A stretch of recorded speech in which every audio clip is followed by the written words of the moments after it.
नमस्कार मंडळी. तर पुन्हा एकदा तुमचं माझ्या मिनी व्लॉगमध्ये स्वागत आहे. आणि आजचा मिनी व्लॉग आहे गणपतीचं विसर्जन. तर मागच्या माझ्या मिनी व्लॉगमध्ये मी तुम्हाला सांगितलेलं की आमच्या इथे 3च दिवसाचे गणपती असतात. म्हणजे पूर्ण तमिळनाडू, साऊथ इंडिया ह्या भागामध्ये जवळजवळ 3 दिवसाचेच गणपती असतात. मग ते घरगुती असू नाही तर सार्वजनिक.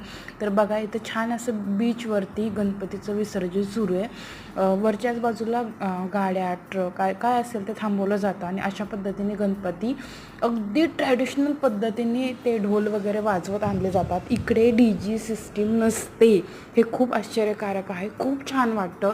आणि इव्हन आपल्या इकडे कसं आपण गणपती जाताना गणपती बाप्पा मोरया, पुढच्या वर्षी लवकर या असं इकडे काहीही बोलत नाहीत. फक्त छान वाजवत गाजत आणतात, छान आरती करतात आणि मग उचलून बोटीमध्ये ठेवतात आणि मग आतमध्ये जातं ते आणि आतमध्ये जाते बोट आणि मग त्याचं विसर्जन केलं का जातं. कसं वाटलं हा व्लॉग नक्की सांगा.